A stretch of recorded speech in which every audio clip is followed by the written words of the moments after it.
No Nation. Welcome in for another episode of the Renegade Rundown with your host, George Georgitis, and the beautiful, as always, co host, Jen Santy, aka Jen Knoll 2013. You can find her on X at Jen Santy 1890. You can find me at Renegade Report One. Guys, we've been talking about it. We've been trying to let you know step by step, kind of the process and what to expect next.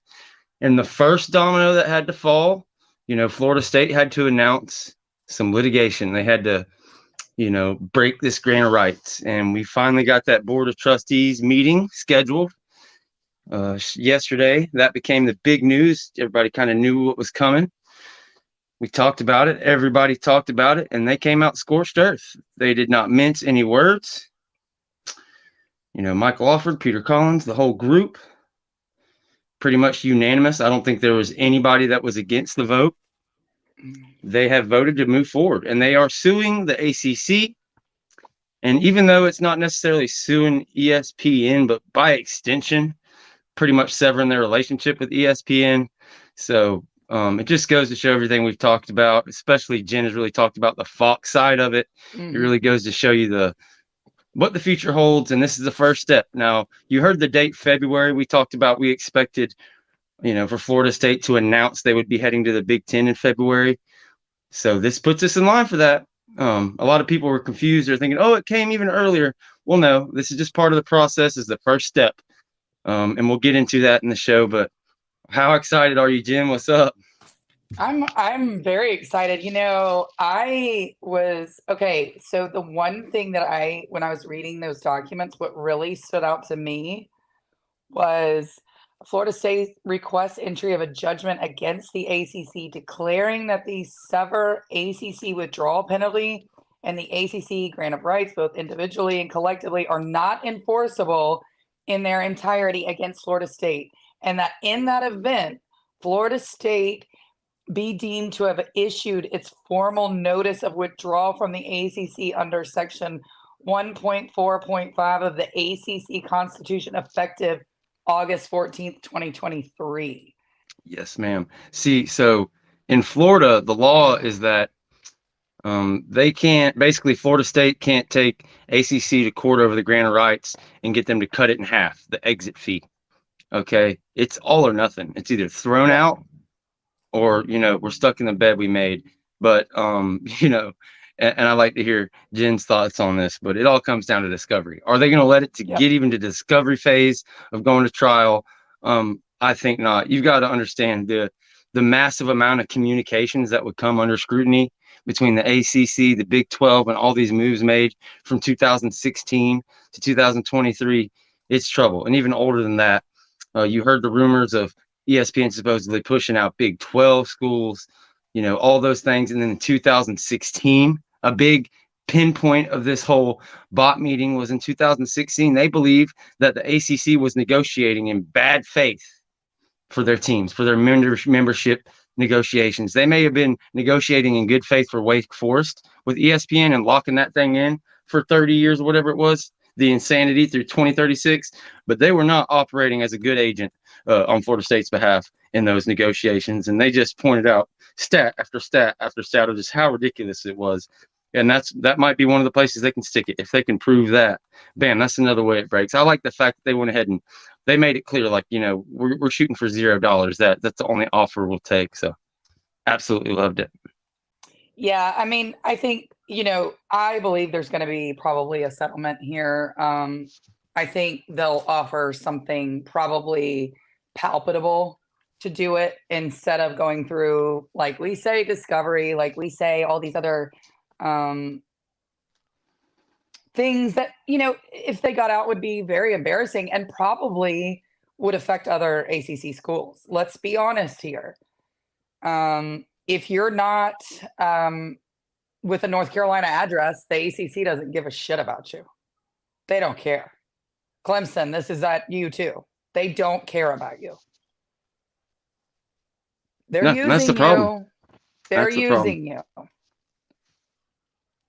Without a doubt. And I want to read to you guys the kind of bullet points there, the main points listed in the kind of the part of the litigation. if I can find the right one.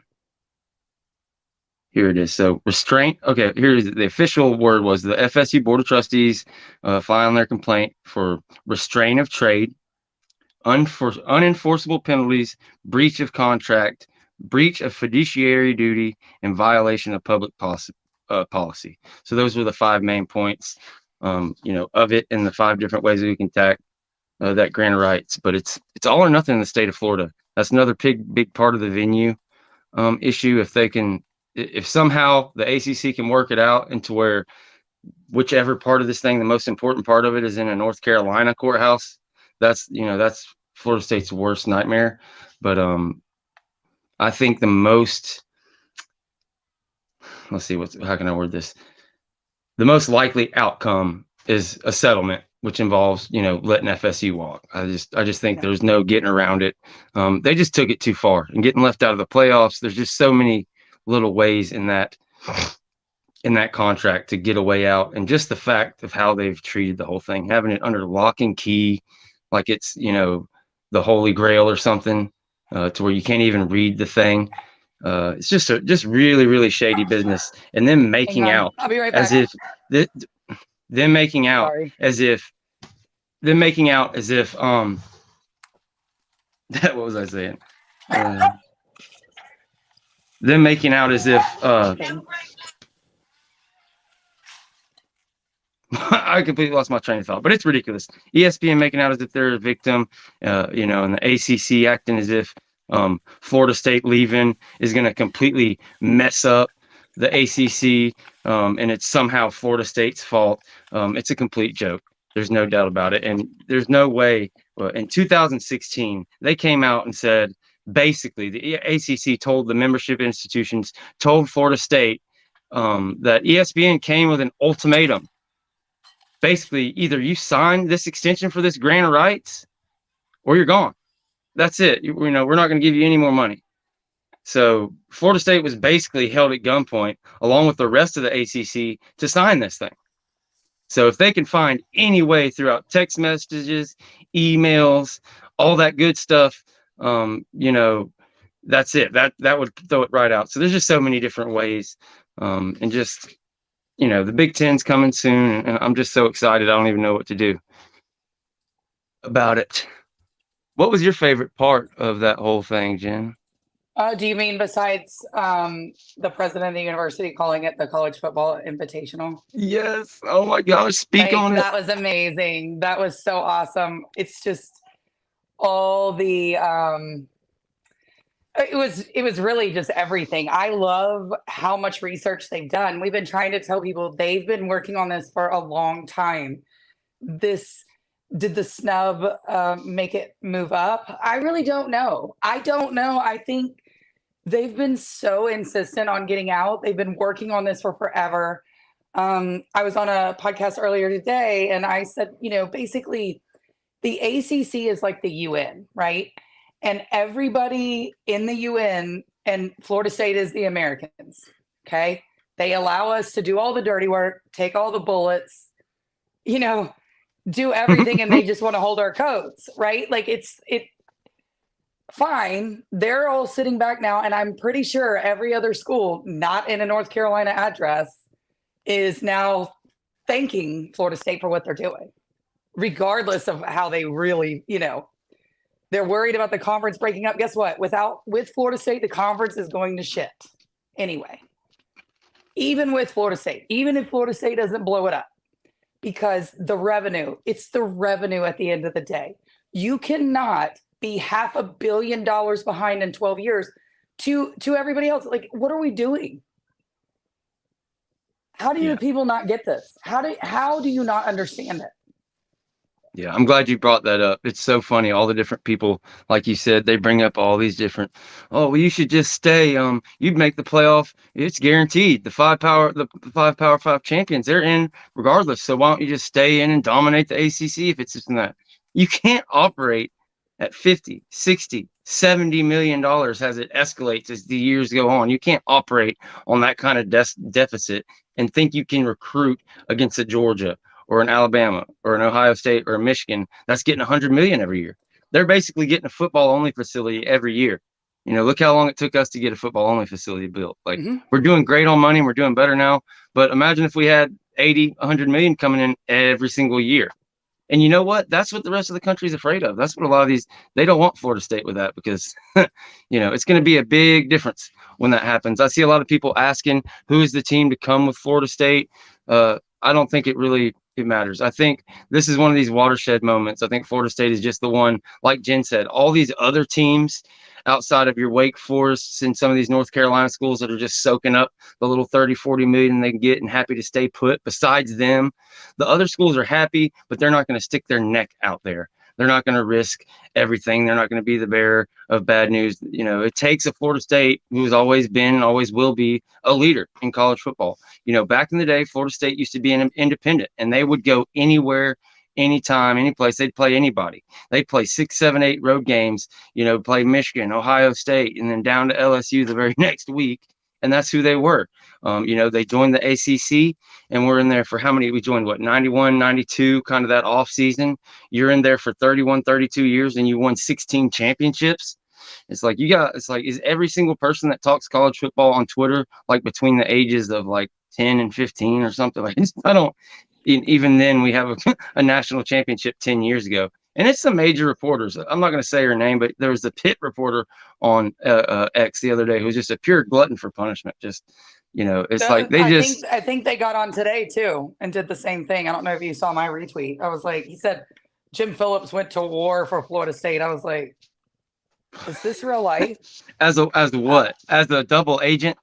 Like, imagine waking as an agent up every day. provocateur. Just like I said, like, imagine waking up every day and actually believing that. Like, what else do you believe? Bigfoot. That's wild to think that the ACC has ever gone to bat for Florida State on anything. I mean, let's just go back to Bobby losing his wins. The ACC, oh no, that whole conference, no. Screw them, screw Jim Phillips, screw their little rushing over to file some BS lawsuit that you're suing for something that didn't happen yet. You can't do that, by the way, guys. So stop worrying about this preemptive lawsuit by the ACC in North Carolina. Florida State is its own, like they're basically, ACC is trying to change the venue on something that's being brought by the state of Florida, and it's not going to work. I'm sorry. Yeah, it's their attempt to somehow get, the important part of this thing to North Carolina, but it's not going to work. They can't, even if they get it over there, they're not going to be able to prevent discovery, and that's the big thing. Troy Knoll with the comment, ESPN can suck it. Can't wait to have that Fox money. And he also said that Jen is amazing earlier in one of the comments, and we definitely agree. Troy, yeah, Thank man, you. look, I don't think people realize, it's been so long since Florida State has been pushed as this premier program. In the 90s when Florida State was dominating, you only had like 3 to 10 channels. You had 3, 5, 10, 15, 44. Like, cable wasn't what it is today. Even like what you got everything on your phone. Back in those days, everybody watched Florida State. They were a national team for the fact of their games were on for the whole nation. And there, it wasn't like today when you can see every single regional game. Just everybody had to watch the Florida State game. That was what was on ABC on Saturday night. And it's been so long, the past 20 years, the SEC has been on this big run. They've become the darling of ABC, ESPN, all this stuff. And, we've kind of been the black sheep. Wait till you see when Fox gets behind this thing. When you start seeing the different programming they're going to be putting together, documentaries, different shows, there's just tons of stuff. And you've seen it. We love you guys. We appreciate you guys so much for, subscribing here. So hit that subscribe, hit that like button. FSU just moves the needle. People want to know what's going to happen. You guys wanted to know if this Big 10 smoke was real. Was something going to happen now, or is it going to be in 6 months? So we let you guys know, and that's what me and Jen are here for. And even her baby boy is here to help us out, when the case need be. So we appreciate you guys, and we will keep the information coming as long as it comes to us, and we can answer any questions you got. If you got any questions or comments, we're good about throwing the comments up there. We appreciate all the different super chats, everything that comes with it.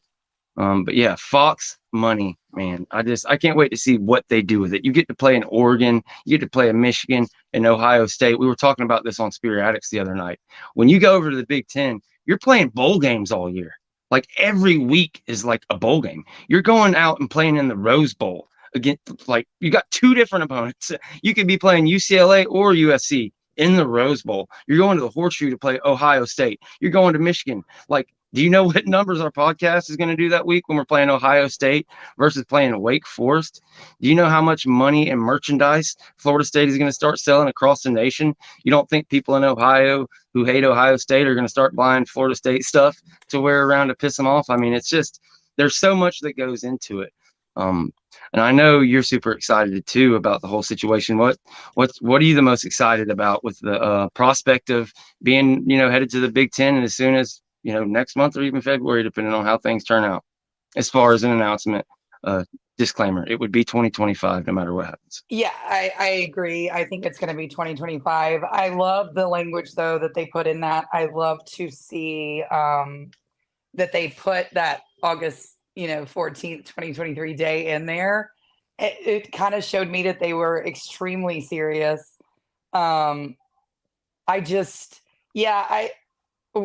In the comments, guys, it's not the Big 12.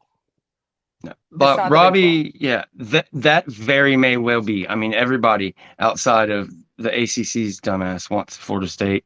They may very well want FSU, but does FSU want them? That's the question. Big 12 wants FSU. Like, it's Big 10. You'd have to be insane to think they probably would try and come up with a way to pay for the grant of rights exit to get FSU. They'd crawl in broken glass to get FSU after losing Texas and Oklahoma. Let's be honest here. But I mean, this, I know this, we've talked about this for a long time. I've never heard anything other than the Big Ten. It's always been the Big Ten. No matter what anybody wanted to say, I get it. I understand a lot of people are thinking it was the SEC. The SEC told them no. They haven't had conversations with the SEC about this. This has always been the Big Ten. The Big Ten wants that market. They want to get into Florida. Big Ten likes public universities. Big Ten likes, so they like ratings. Oh, here's another thing. I mean, surprise, surprise, guys. It's about ratings. And Miami fans, I get it. I know what we're AAU. You're a private university. You don't have your own stadium and nobody goes to your games. I'm sorry. Yeah, speak on that, because people don't know this about the Big Ten, that they're a public university. That's what they're about.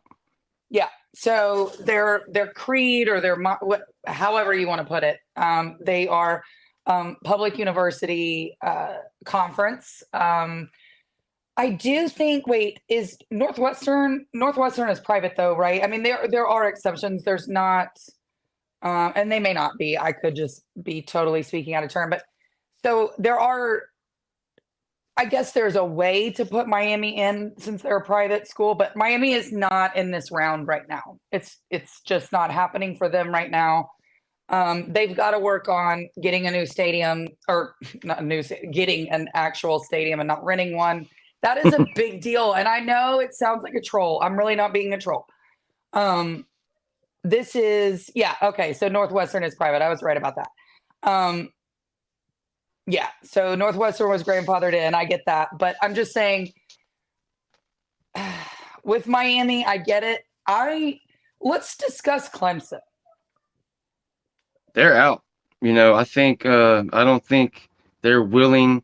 I'm glad you brought that up. I don't think they're willing to play the academic game and into the research and the kind of, wanting to go for both of those points along with the athletics like Florida State is. I don't think they're close, and I don't know if they're willing to even do it. And the reason, the kind of people have been on this, Spirit Addicts, been on this for like almost 2 years. I've been on it since I've been doing this, talking to you guys about it and following it every step of the way. Florida State is already on track for that AAU status, and people get it confused that is something that is needed. It's not. We've posted and reposted and told you in a million podcasts, it is not needed. They would, if they're picking between a school that has AAU and who doesn't, that may be a factor, but it's not the end all be all. But the fact of the matter is, Florida State is pursuing that because that is something that is a part of being Big Ten. That's something that you could say, yeah, I am AAU. That's a badge of honor you carry. They want to get that research monies, so they're on track for that. Something a lot of people don't know: there's a Big Ten leadership summit that happens every summer. I think going on 3 years now, but at least 2 years. You're sending Kalen DeLoach. You're sending some of your smartest and brightest guys to this FSU, to this Big Ten leadership summit.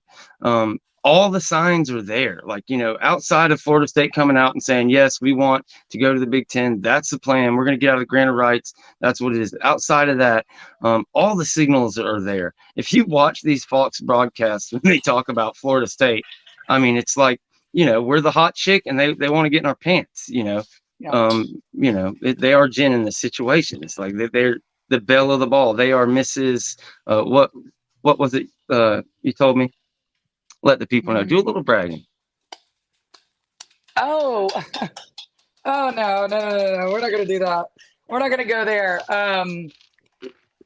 That sounds ridiculous. But no. With Florida State though, okay, so this is what I'm hearing as far as now you tell me if you're hearing the same, George.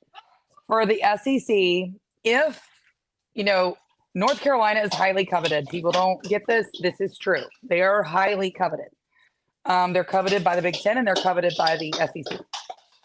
North Carolina is the SEC's number one choice. North Carolina and Virginia. All right. But both of those schools are tied up with other schools legislatively. That is a huge problem. If North Carolina decides to come up off of it and go to the Big Ten, they could do that. They would have to lay out something in front of their state legislator with a whole buyout plan, payment plan, all the scenarios, and that would have to be approved. Okay, so that's a whole nother legal process that they would have to go through. Now, for the SEC, if North Carolina decided to make a jump and decide to go the SEC, I could see the SEC taking North Carolina, NC State, Virginia, and Virginia Tech. I know this is going to hurt some people's feelings, but that would take them from 16 to 20.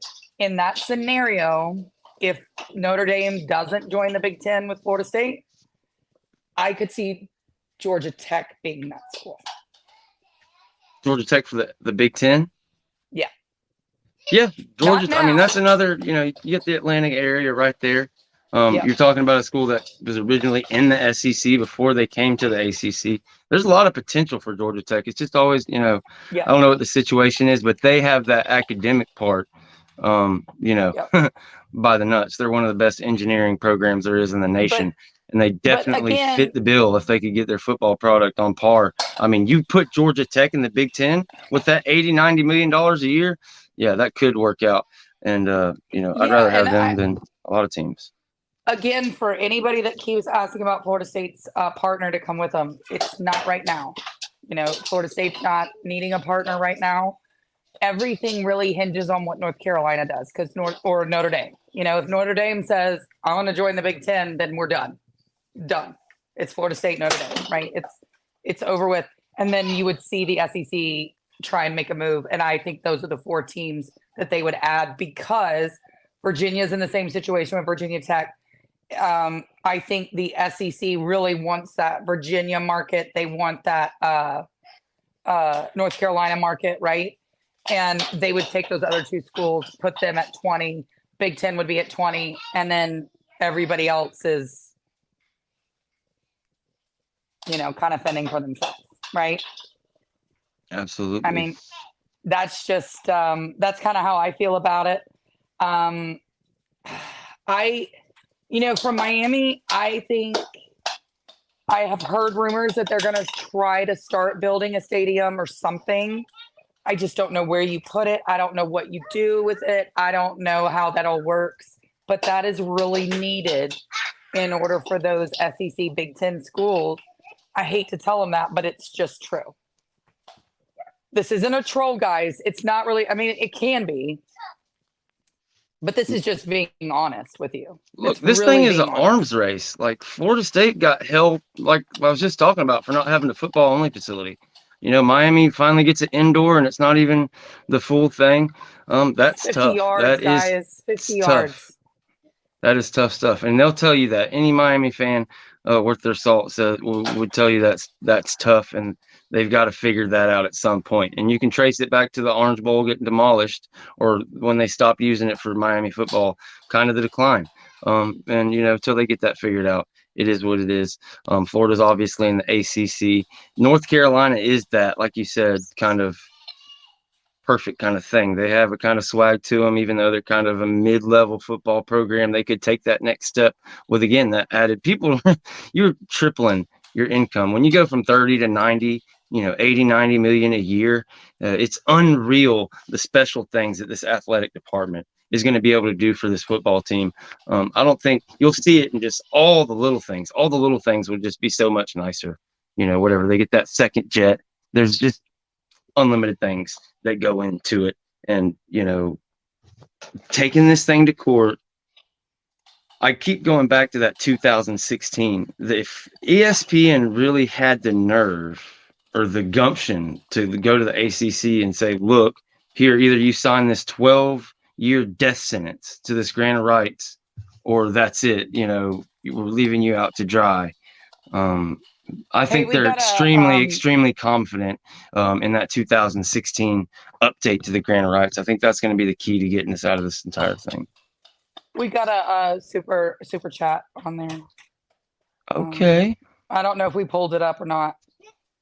No, we appreciate you, man. Thanks for the super chat. Coy with a $2 super chat. Keep up the good work from an Illini fan. I wanted to make sure I said that right, man. Absolutely, man. We appreciate it. He wanted to make sure we got it, so that's why I said something. I hadn't seen it.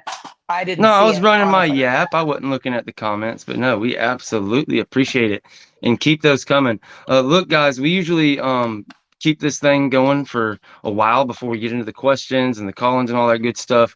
But we're gonna talk about everything that's going on. We'll get into the quarterback conversation a little bit as that thing evolves. But if you have any questions, I'm gonna go ahead and throw the line up there. If you have any questions, comments, takes, anything you want to know, because we've covered this thing ad nauseum.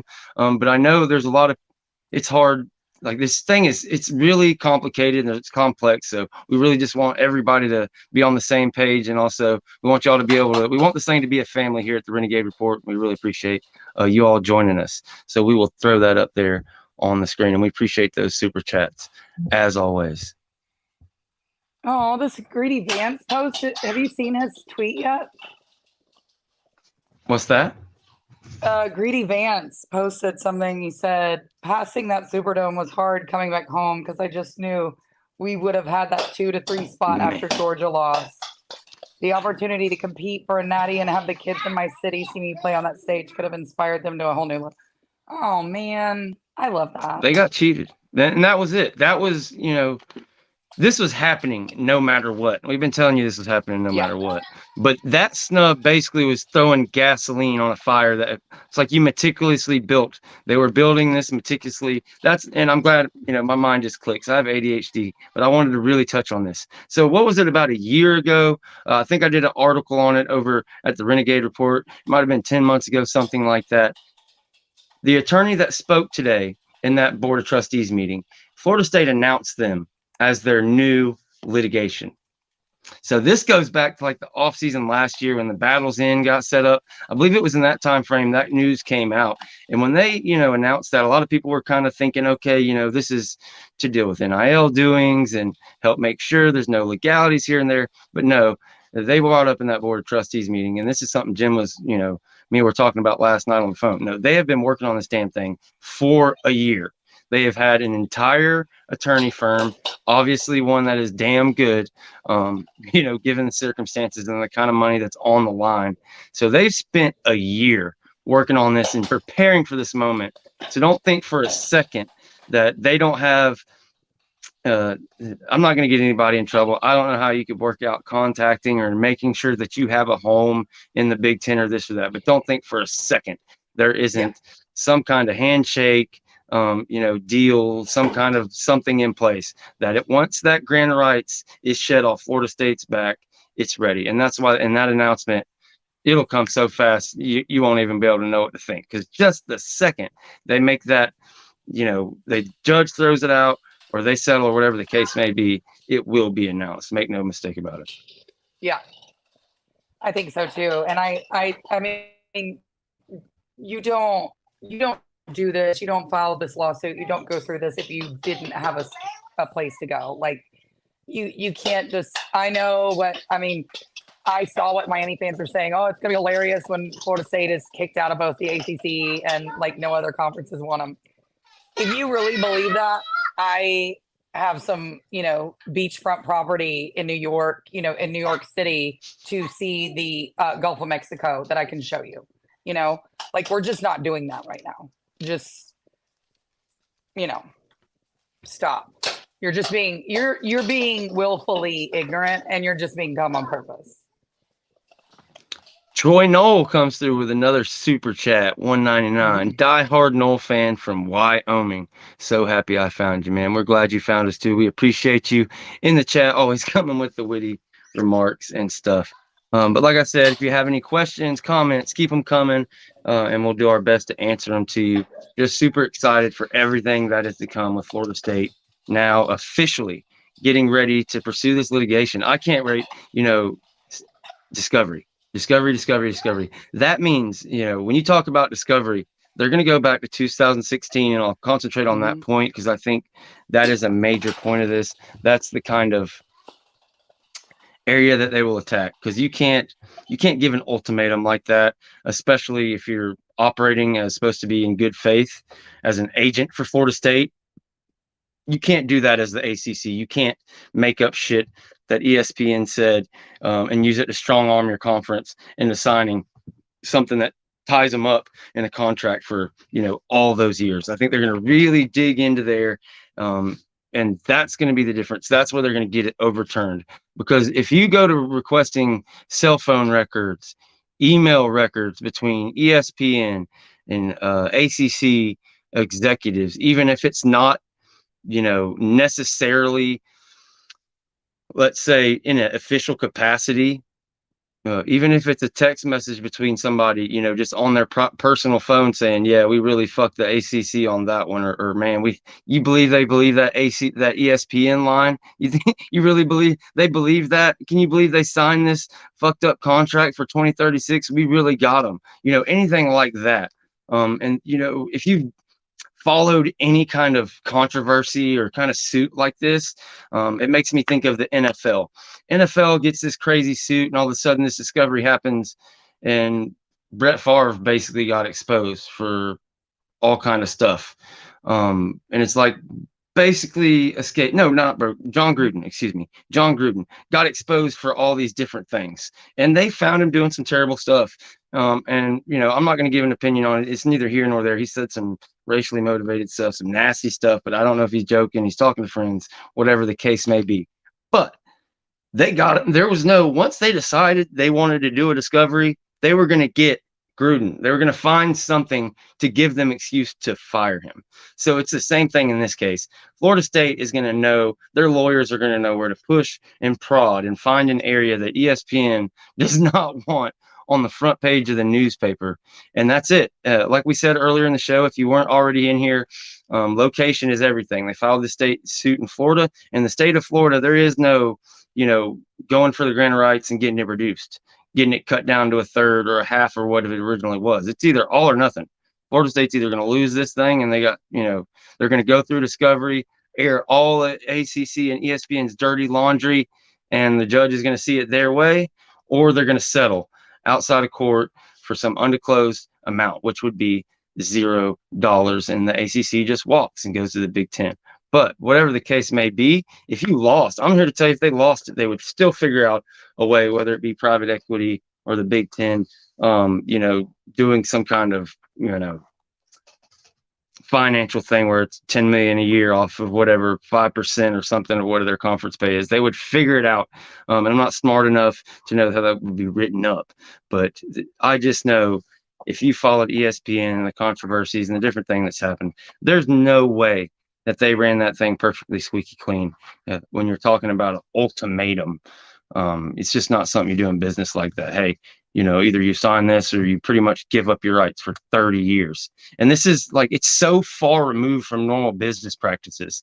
They'll be able to bring up every other grant of rights, every other situation, any company ever, whether it's WWE wrestling, UFC, the MLB, NBA, it doesn't matter. Anytime you've ever negotiated these media rights, the shorter the better. Everybody knows it. The shorter the contract, and you're moving forward. Okay, so just think about this. If you took the ACC, say the ACC had done this bullshit they did the previous 30 years. Say they signed a grant of rights that was locked in for 30 years, 2 years before they brought Florida State in. I mean, think about how crazy that was. 30 years later, you'd be making, $2 million instead of the 30 that everybody's making. So it's insane to think that you could go from 2010, 2012, 2016, all the way to 2036 and still be making anywhere within the realm of the percentages. I mean, it goes gargantuanly, 10x, 100x. Look what an NFL franchise is worth today versus just 5-10 years ago. It's just unsalvageable. We're getting the hell out, and that's why they're suing the conference within it. So Yep. You just got to love it. And sorry, guys, I had to get up. I had a delivery, so I had to sign for it. I actually had two. I had one I didn't know I was going to have to sign for it. The first time I got up wasn't the one I thought I was going to have to get up for. So did your new straw come in? Was that what that was? No straw. No. Dadgummit. It's all right. I still feel guilty about that. It's okay. It's my fault. I need to stop chewing on them. So, And again, guys, if you have any questions, get those in. You can either text or call or hit them up in the comments. Looks like we have one question here. Have you heard a rumor that Fuller was going to Texas? Have you heard about the Tennessee Volunteers possibly going to the ACC? I bet that would make Jen happy. We've spoken on Adam Fuller on this podcast. There were some rumors of another school. Do you mean Texas A&M? I guess that's what he meant, but yeah, there were some actual, like, Texas A&M was pursuing him. There was never a chance he was going, but Florida State went ahead and locked him in for 3 more years, $1.8 million a year, which is right up there with the tip top, coordinator in the land. So yeah, he's nowhere. He's not going anywhere. He's good. I'm going to say for at least a good year or two, and he's going to take a head coaching job when he leaves Florida State. He's not going to take a lateral move. He's pretty much, he's at the elite echelon of the sport, regardless what the college football invitational wants to tell anybody. He's that dude, and hopefully he's coaching in the Big 10 in 2025. And I don't know about Tennessee. You cover a lot of. You look at more nationally. Have you heard anything about that? The kind of talk of the Tennessee wanting to get out of the SEC. I think that would be insane. I mean, I guess unless Tennessee wanted to go to the ACC so they could just beat up on Miami. I mean, that would be fun. Right. I could become I could start rooting for Tennessee then. Yeah, I mean, that'd be the best orange. That'd be the best orange out of the 3, but still can't stand Tennessee over 1998. I'll never get over that shit. Mike Bart says that was his question about Tennessee. I think he might have been picking at you. I'm not sure, but pretty funny stuff. Yeah, I think that would be absolutely insane for Tennessee to take that type of a cut. Because, I mean, seriously, like other ACC schools, y'all got to calm down. This is about living. This is about surviving. And you can't continue to lose money every year. And you can't. And again, Florida State had to be the one to take this bullet. They have to be the one to be the bad guy. They're the villain. They don't mind taking that role, and that's fine. And you're going to stand behind us, and then you're going to do exactly what we did too. And so you can be upset about it. You can be mad. You can say, well, the conference is going to blow up. Good. It's run by incompetent people who don't have the best interest of any team that does not have a North Carolina address. And you can either live with it and take your 30 million and just be fine with it, or you can join in and get out. And if those people want to be corrupt and just pocket that money, go for it. But this is absolutely insane that anybody would even criticize. Like, Florida State should not be like that much behind Florida in revenue ever. You can be upset about it. Wake, I know. Wake Forest, I know $30 million to you a year is a lot of money, but you don't compete in anything. Syracuse, get it. You don't compete in anything. You're not needed to compete in anything. I mean, I think Florida State and Clemson are tired of the welfare conference. I'm sorry, that's Basically, exactly what you guys are. it's a That's what wealth you are. redistribution. It's crazy. We bring Yeah. in whatever it is, some crazy, amount, and we get peanuts. Like, it's like Wake is getting so much better for their investment. When you put in the investment, I think it's like we're like worst in the nation by a wide margin. When you put in like the Yeah. total investment from the athletic department versus what they receive in TV revenue, like think about what that is for Wake Forest. They probably put in a tenth of what we put in, and they get the same exact thing back. It's disgusting. But we got a question from, it looks like Ill Buck. Question for anyone. In your opinion, can Phillips get this trial in NC instead of Florida? And I'm glad you brought this up so I can kind of explain the difference here. So I brought it up earlier. I explained the difference. In Florida, it's all or nothing. This thing either gets thrown out or it could go down to zero. Okay, the difference is in North Carolina. If Phillips can get it over to North Carolina, that sucks. Like, I'm not going to bullshit you guys. That would hurt us. It would be way better with the way the laws are in place in Florida than in North Carolina. But even if it goes to North Carolina, like, they still have to worry about that discovery. If you go to trial, Mhm. you're still going to have a knockout, drag out in the mud trial over there. The difference is that you just would have a possibility. You have a better possibility of a settlement where Florida State just plays less of their exit fee. There's a chance where it could get dropped to whatever, 100 million instead of whatever it is, somewhere along the lines. That's the only difference I really see there. In Florida State, or in the state of Florida, it's either just completely out or nothing. Over there's a chance that you meet in the middle somewhere, and you end up having to, find an equity firm to end up paying that thing off. But we will have people on, and we'll, as we dig into this thing and talk to different lawyers and people that look into the new information as it comes out. And we'll keep you guys up to date. But I think as of now, they have a good shot of keeping, their suit in Florida. But we'll see what happens, and definitely keep you guys abreast.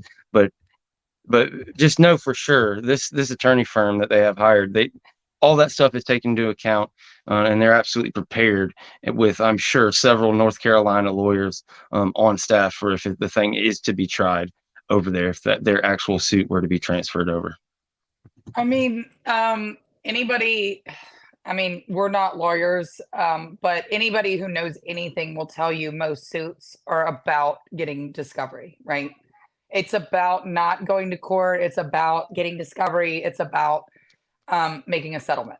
That is where I think this ends. And if people don't see it, I don't know what else to tell you. I don't think Florida State expects it. I mean, I don't think they do. I guess it could happen. I don't think they expect to get thrown out and not have to pay a damn dime. I think their hope is that this will be a friendly settlement. I've heard anywhere from 150 to 300 million. And I think that would make both parties happy. And we'll see. We'll definitely see. But I don't see it going to court because of that reason. I think there's too many people that are going to be embarrassed and embarrassed badly. And I also think the ACC knows that if this stuff comes out, other schools will have issues with the way things were run. Yeah, it's absolutely obvious. Like you said, Yeah. anybody with a pulse can tell. Seminole Sean with a comment. Let's call this what it is: the biggest non-compete scam in the NCAA. Look, let me rant on it for a second. It's like, Jesus. It's like ESPN owns both the SEC and the ACC. Okay, the only thing that Florida State has, to help itself, enrich itself, to stay competitive, for this thing to grow, it trusted the ACC implicitly when it Mhm. signed these grant of rights agreements. They were sold a bill of goods about, we're going to go make sure we're competitive. This thing is going to elevate. It's got all these clauses and this and that. And we promise, just staying with ESPN is the important part. When the money comes, we'll get our fair share. Well, at every step of the road, ESPN has showed, no, we're not going to do that. We're just going to play the language in the contract and get ourselves to the very most favorable position. Well, the ACC never did that shit once. They just rolled over and said, "Yep, okay, yep, yep, yep, yep, yep." And it's just in bad faith. Unless there's some crazy situation where you get a judge who's a ACC fan, like those that even exist. But no, I just don't see them not. I just don't see them coming this scorched earth and ready without a real smoking gun, or at least an idea of a smoking gun that they're looking for in discovery. It's not like they're just going to be like, okay, let's just get a random box of stuff. No, they're looking for something. And they're looking for a lot, they're looking for specific things. And when you're having to comb through all these other things looking for something, that's when you have these moments where, oh, what is this? This person, oh, isn't this his brother? Why is he talking to isn't this guy on staff at Duke? Why is he emailing, the president at ESPN talking about y'all should, threaten to, so there's just so much human nature. Somebody somewhere bragged, somebody somewhere said the wrong thing, and they're going to get their dirt on. They're going to get their settlement. Like you said, worst case scenario, it's not the $0. You have to pay whatever, 150, $300 million. And we're fine with that. I don't care. Somebody said something about we getting ARAB money, whatever it takes, private equity, whatever, put a mortgage on Doak Campbell. I don't give a shit. You get out. And that's the point. That's what's happening. And I'm willing to bet my life on it. Florida State is going to be out of this thing and within a couple of years. And I think it's going to be the Big Ten. Jen agrees. Spear Addicts agrees. Yeah. All of our kind of group of people, we're all on the same page here, and we've been talking to you about it. And here we are. They ain't hiding from it. They had everybody standing in the paint, painted up, looking good, ready. They had that thing. How many times did they do that thing? They definitely practiced it a couple times. That thing they were ready to roll. They were just like you said, throwing in the college football invitational in there. Hell yeah, I love that. How does Drew Weatherford still look like he's in college? Number one. Right? I need my goodness, he looks routine. just like he looks. You need to share, dude. You've got to share. I need your skincare routine. I need your lotions. I need your whatever serums you're using, all of the things. I need all of it. But so when we talk about discovery, this is not necessarily when I'm saying this, it's not necessarily just because it's going to be like embarrassing for ESPN or the ACC because they were in collusion. This is not some sort of full hat thing. When you ask for these types of things, they have to supply personal emails, personal texts. This is things that could get leaked. Most places don't want all their business out, but yet, because of their notoriety, because of their public persona, you're going to request everything and they're going to get it. Now, I'm not making up a rumor. I'm not trying to be an Auburn fan making up a rumor about Brian Harsin. This is not what I'm doing. What I'm saying is, when you request this, what if some dude like that works for the ACC is possibly having an affair? Do you see what I'm saying? These things come out. Ding. Everything can come out in these things. This is why things get settled. It is why they're not going to take the step. And I think people have to understand that this is every part of your personal business can come in these suits. And when they ask for text messages, emails, they're gonna get everything. Now, on the other side of that, yeah, the ACC could provide everything they're asking for. That's called a document dump. And that is to send so much information that it bogs down the other, the plaintiff's attorneys and everything. They can't get to everything. They can't look at everything, right? Luckily for FSU, they got a lot on their side. They've got a governor, senators, the attorney general on their side. They've got lawyers out the wazoo. They're not going up against some Joe Schmo with this. So again, when you file a lawsuit, it is a threat and a request to settle. That is exactly, I mean, that's what I would why don't we just call the suits that? We're requesting to settle. Now you can either come and settle, or we're going to tell everybody what kind of drugs and books you read, because we're going to get all that information. That's all I'm saying. Yeah, look, guys, if far be it from me to promote some show that I'm not, any part of it. But look, if you go watch Suits, I believe it was a TNT drama, Harvey Specter, the whole deal. If you want to get an idea of what's going on right now, what Florida State is doing, go check it out. Go check out the show. The younger guy in the show, he's got like a heart of gold. He's always taking on these things. And it's like really like what Jim was talking about. It really will give you a good perspective of what this is about. Because like you said, you chase down a loose end about collusion, and next thing you know, you find out, oh, well, why is this person that works at Wake Forest always talking to this ESPN person, and it's the same person that's oh, well, they're sleeping. All three of them are. What's going on here? You And can find out some wild stuff there, and stuff that people don't want to get out, right? USA Network. And I almost forgot. We got to get this super chat. I keep forgetting here. Where'd it go? And thank you guys all for joining. I'm so excited.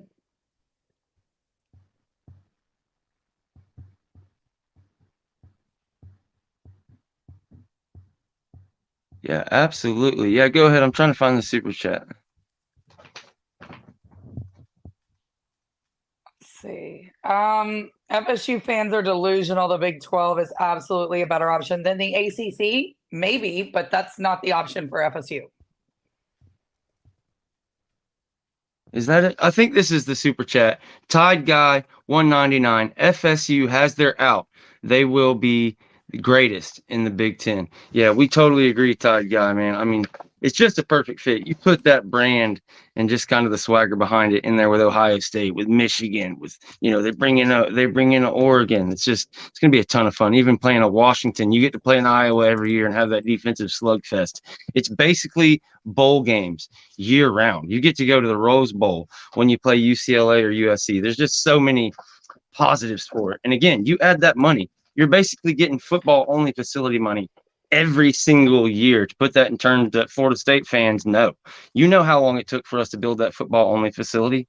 We'll get the money to build one every single year just for TV money. That's just TV money. Okay. So you throw in an 80 million before tickets, before merchandise. What do you think merchandise sales is going to do when Florida State is in the Big 10 and they're on all the Fox stuff? All of a sudden you see Mike Norvell in all these commercials, these different Fox commercials, maybe doing cameos and the little soap operas. This is the kind of shit that happens. You see Dion and you see Nick Saban and these Geico and Allstate commercials and shit like that. That is the difference. That is what all of a sudden you're going to notice when Florida State goes to the Big 10, because they're going to go, whatever. They're going to have a dick measuring contest. And instead of Florida State being the one on the back burner because the SEC and ESPN wants to push the SEC narrative and all these other schools before Florida State, no, we're going to be right up there. The Fox isn't like that. They're going to push Ohio State, Florida State, Michigan, Oregon, all the same. And Florida State does the numbers. So it's a meritocracy. Big noon kickoff. Let's talk about that. College Game Day has become a shell of itself in recent years, especially as they let go of David Pollock and brought in Pat McAfee. I liked what Pat McAfee did when he was independent and all, but I don't know what it is. I'm still a fan of the guy, but he's lost in the sauce with that ESPN stuff over there. It's really kind of aggravating in College Game Day. It's just not the same anymore. It's the kind of Pat McAfee sideshow.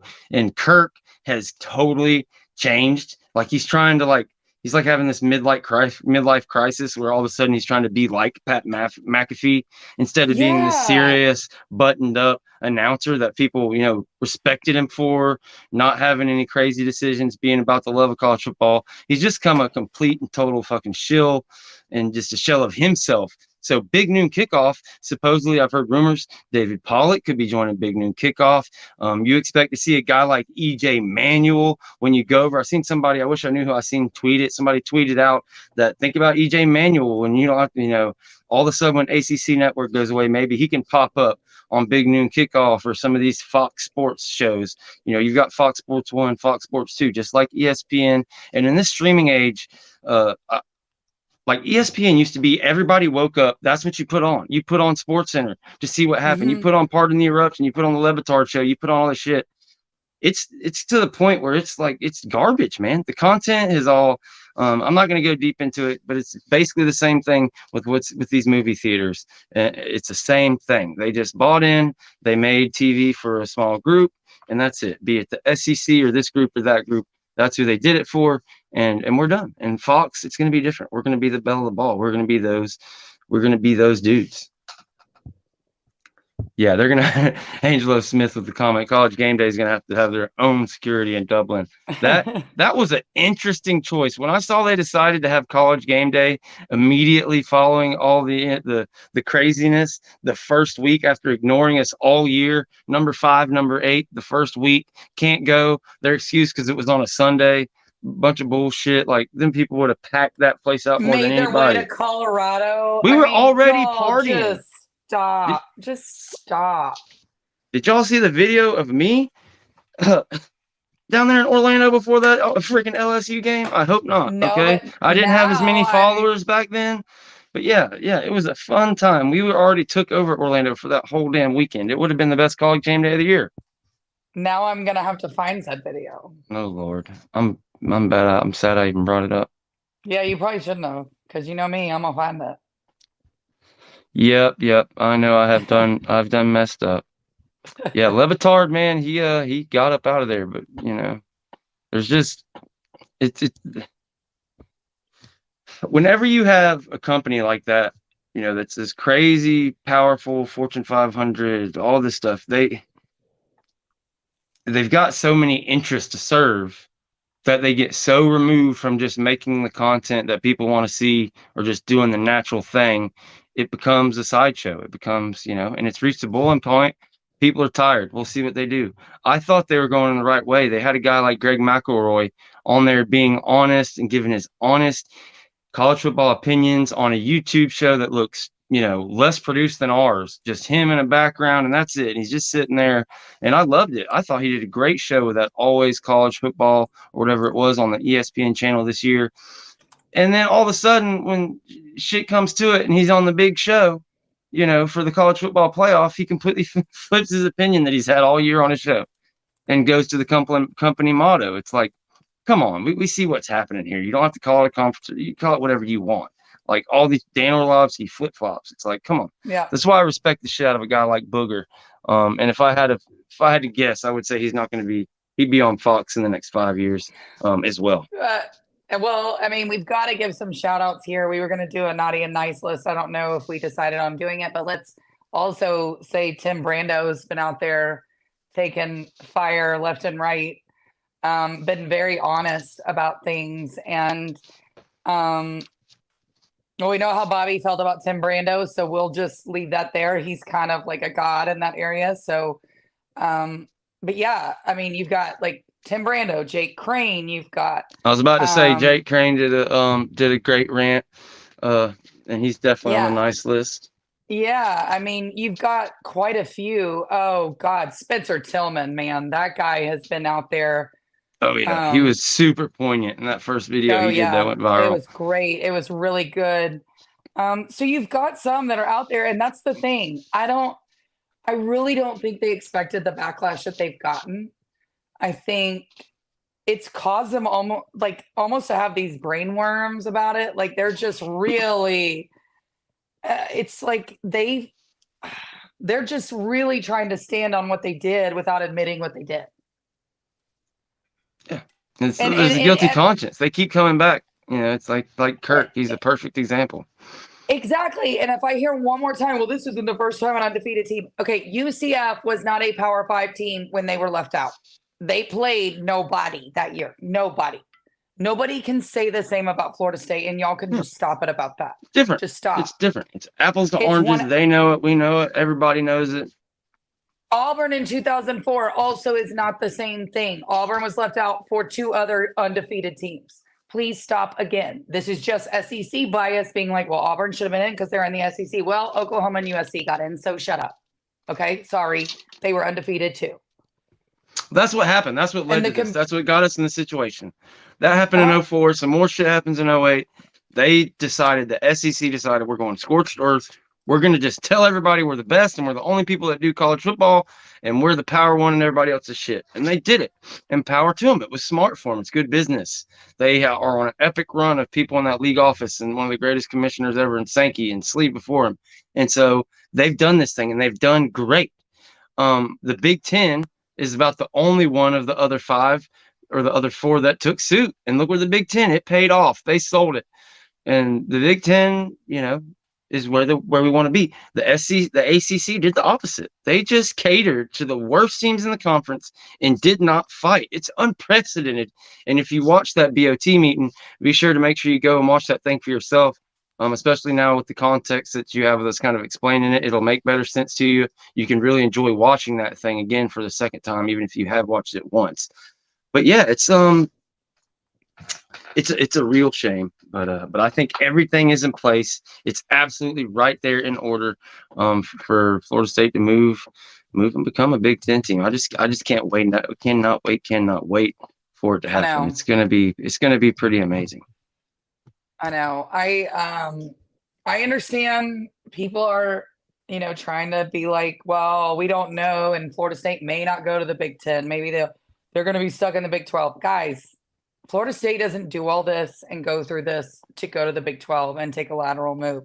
Now, right now, if you look at the revenues, I do think the Big 10 or the Big 12 makes more money than the ACC, if you can freaking believe that. You want to talk about strength of schedule, Big 12, Lord Jesus. So well, they at least tried to negotiate theirs. Like they had, but I believe theirs was first. And the ACC really, or the ESPN really knew how to screw us by the time they got to us. They took that framework of what they did with the Big 12 and just like really stuck it to us. But we got us a $10 super chat here from Robbie Heck Music. The best college football panel is George, Jen, Chris, James. When y'all are all together, it is so entertaining, informative. Excited to see where this community goes. God bless. We sure do appreciate it, man. And yeah, when you put together the Renegade Report, Den Media Group, and Spear Addicts, it's a lot of fun. And we go over on their channels and they come over here as much as they possibly can. Today's kind of a rough one. It's a crazy day. You may be able to catch us at 4 o'clock on the Voice of College Football. Maybe me, Chris, and James. We'll see how it works out, who can make it. But yeah, man, we sure appreciate that. And yes, I guess this is somebody answering a question. But yeah, Drew Weatherford, the guy in the BOT meeting, as a matter of fact, is the Florida State quarterback from those kind of lean years there in the mid to late 2000s. We were still winning games. We're still winning 10 games a year at that time. It was fun times. What are you talking about, the lean years? Drew Weatherford was a quarterback when Myron Rolle won the Rhodes Scholarship. Come on. Came off that plane in Maryland, right? Wasn't he the No, I love it. I love it. I'm a diehard fan. I love it. But I mean, you're coming off 14 straight years of finishing top 4 and 2 national championships. Look, ESPN. But no, I love it. Myron, he got off that plane. He got onto the field and played in the second half. It was one of the most unappreciated people ever. What he's done is amazing. You talk about academics and stuff. I mean, is there anybody out there smarter than Myron Rolle? I mean, he has done it all, and now he's like, he's practicing brain surgery. Like, I mean, like one of the best in the world. Like, it's pretty unbelievable. And he has time to go on ESPN and speak poignantly about college football and everything else. It's like, you bow to the greatness that is Myron Rolle. It's unreal. Isn't like there's only like one other Rhodes Scholar football player like ever or something crazy, I think. There was Bill Bradley was a basketball player that won it while he was playing, but yeah, I can't. Somebody would have to tell me if there was another one that was done, that played football. But Bill Bradley is one I remember, or not remember. I'm not trying to date myself. I certainly was not alive for that. Yeah, I remember on my 21st birthday watching that that game back then. No, I'm just kidding. I have not discovered the Fountain of Youth, guys. I was not alive for that. But I'm just saying, I can't think of another. I think there might have been one, but there was one, and I can't remember who it was. And again, guys, the number is scrolling across the bottom of the screen. If you have any questions, if there's anything you're wondering that we haven't quite explained good enough for you, hit the line, get your call in if you've got a take or just a question you want to ask us about any of the details. I know a lot of people are worried about travel and stuff like that when it comes to the Big Ten and possibly getting over there. I'm here to tell you, don't worry about it. The ACC really sealed their coffin on that argument when they added these Stanford, when they added Cal, when they added SMU, because you've already got a Syracuse, you've already got a Boston College. All right, we're up to 5 like cross country type trips there already. Okay, 5, just as bad or worse than the Big Ten.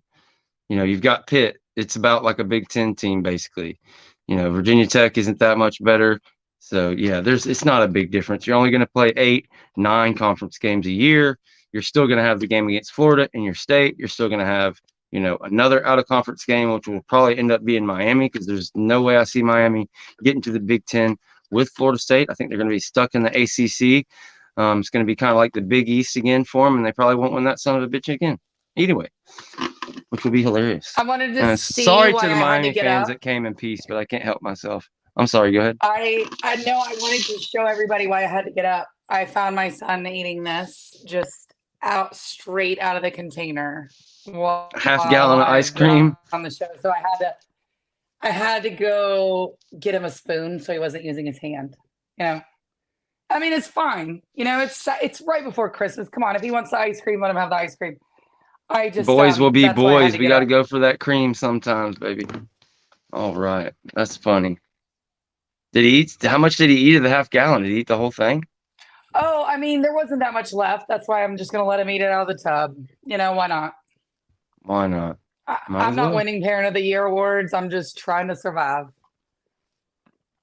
I'm sure, and I'm sure the chat can agree. Jen is the best. She gets the award. She is my mother of the year. I'll tell you that. Outside of my mom, my mom's obviously the best there ever was. But yeah, you're a close second. I have no doubt. And again, get your questions in, whether you want to send them, text them, call them. We got to talk about the quarterback thing. We can't do a whole show without touching it. We still have no answer. DJU, Cam Ward, who is it going to be?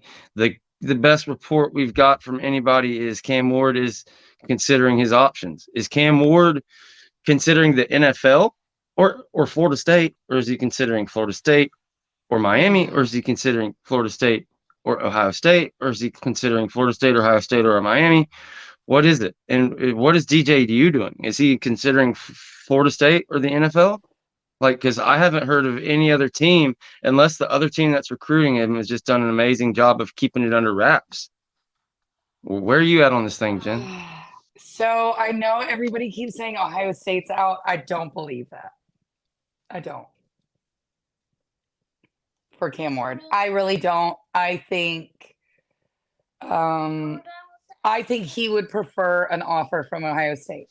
If that offer came, he would come off the board very quickly. So again, I don't know. I'm not in the room. I'm not talking to him. I'm not a member of the coaching staff, right? So I don't really know what their conversations have been. But I've said it since he came into the transfer portal. I thought it was going to be Ohio State. And to be honest, if he sticks with college, I think he prefers Ohio State. So I could honestly see him go to the NFL. Now, I saw somebody ask a question about the date that you have. They have basically Cam Ward. I guess I'm not sure if is he an underclassman or not. Underclassmen have until January 15th. I guess upperclassmen have more time. I'll have to look more into that because it doesn't say. It just says underclassmen have until January 15th. So we'll have to look into that. Okay. Yeah, I know, Mello. I know he contacted First Day. I don't know that ship has sailed. I think Cam is holding out. That ship may have sailed on the Ohio State side, but it hasn't sailed on Cam's side. That is his preference. I'm just saying. That's where I'm trying to go with it. So this person says that Talia Tagovailoa is trying to get a waiver for a head transfer to Miami. We'll need to Yeah. have Bama and Maryland to sign off because he played 5 games his freshman year, 1 game past the limit of 4. Talia Tagovailoa. I Good can't luck see. getting Bama to sign off on I'm not anything. even gonna. I'm not even gonna try to say that again. But Miami and Bama, there is no love lost there. Basically, stealing their defensive coordinator and everything. Yeah, I doubt they do anything to help them out. And yeah, I hope not. That would be good. Yeah. I agree. I think FSU and Cam would be a perfect fit, but I think also we've got to remember it's Cam's choice. So I think he wants to be I'm telling you guys, I think he wants to be at Ohio State. I really do. For there's something there that he really wants it. Ohio State obviously is not feeling the same, but I'm kind of hearing some stuff that maybe they are going to enter the chat. Maybe he's holding out. I don't know for sure. I wish I had more information on that. I just think Cam wasn't convinced with Florida State and Miami as of right now. Now things could change. It could change in an hour. I don't know. But if he was So, convinced, he would have made that choice. so big news here. A guy that Florida State has been recruiting heavily out of the 2025 class. Interior offensive lineman Solomon Thomas has committed to the Seminoles as they move to that next year. And as you've heard me and Jen, Chris, everybody talk about here Wow. the past couple months, people are upset about the trenches in that 2024 class, but it was just light.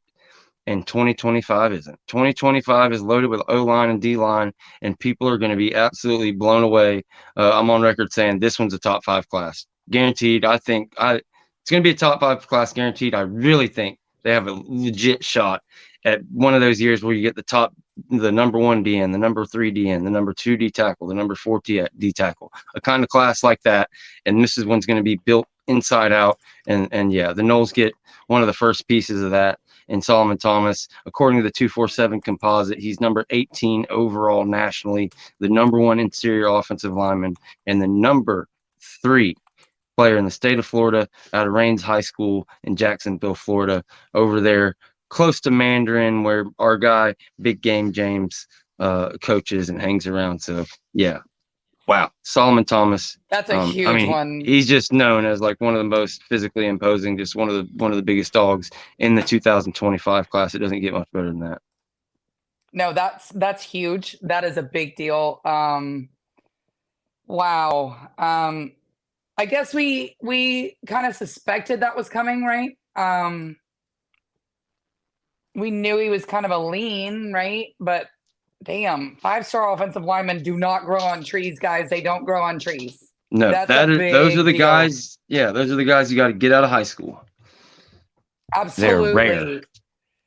I mean, I guess if he wanted to commit to Dion, ESPN would have had him on or something in a segment on First Take, just for him to decommit a week later.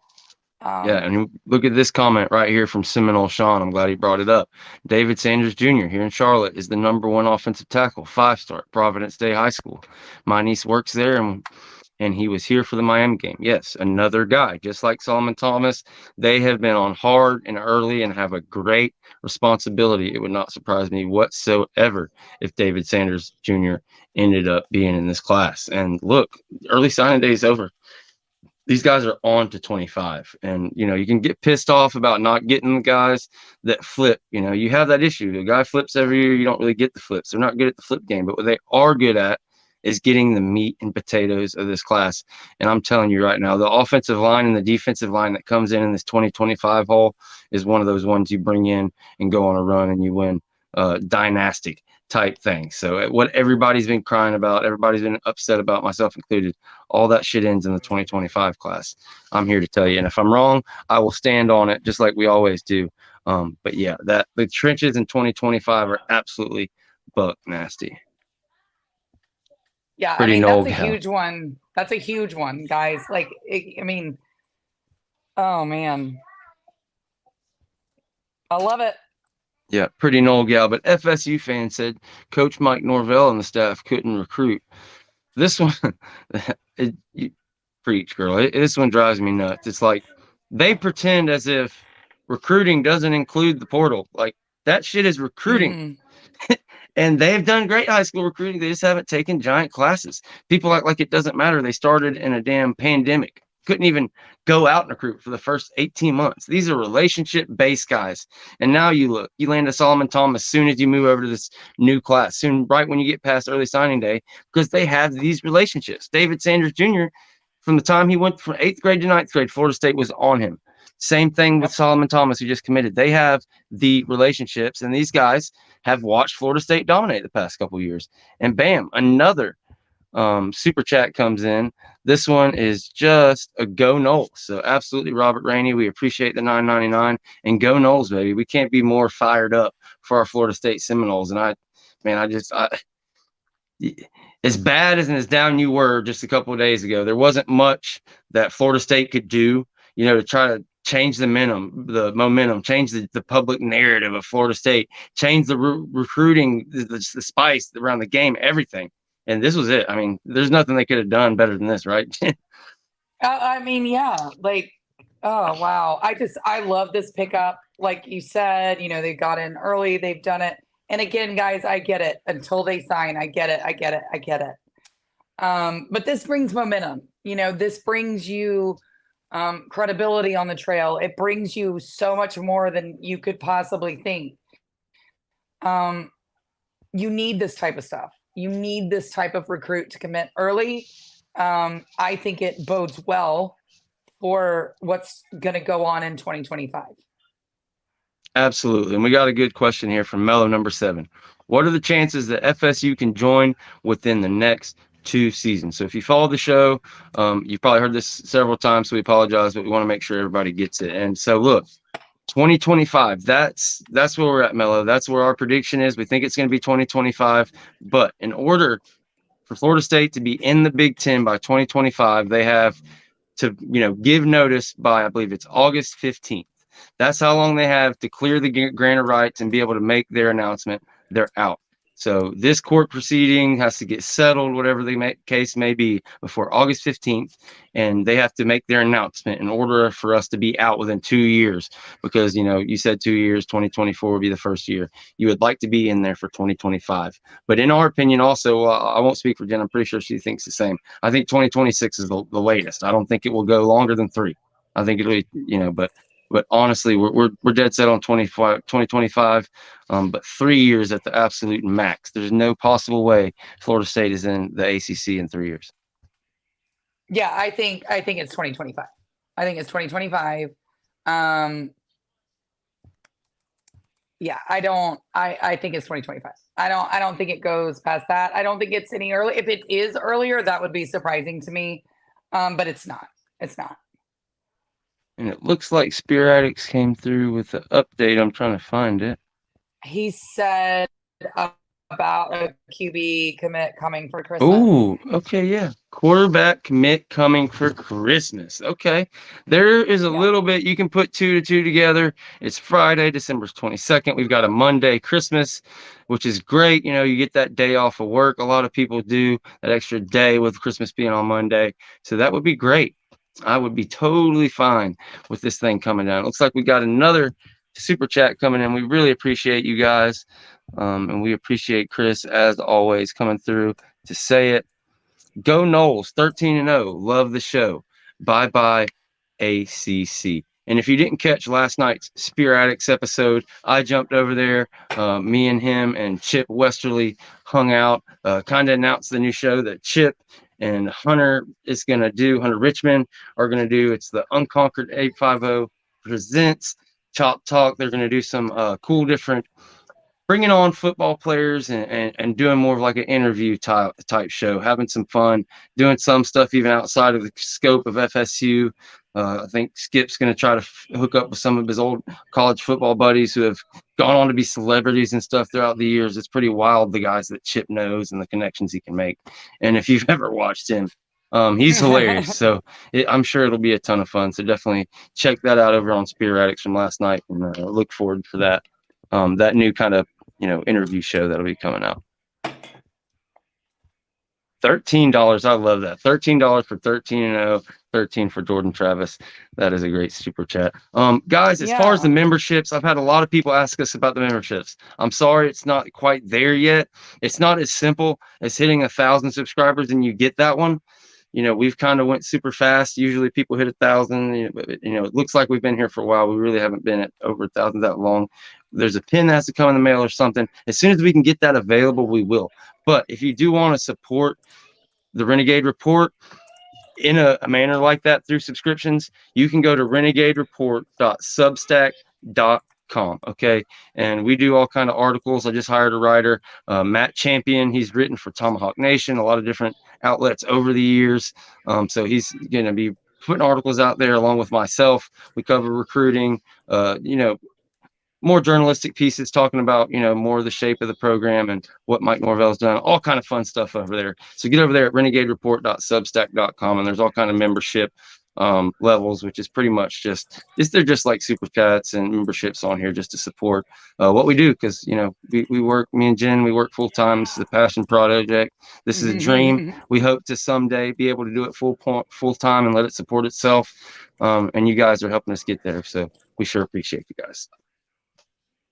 We love it. We're having so much fun. And yes, we do have real jobs and we have regular jobs, but we just enjoy interacting with you guys all the time.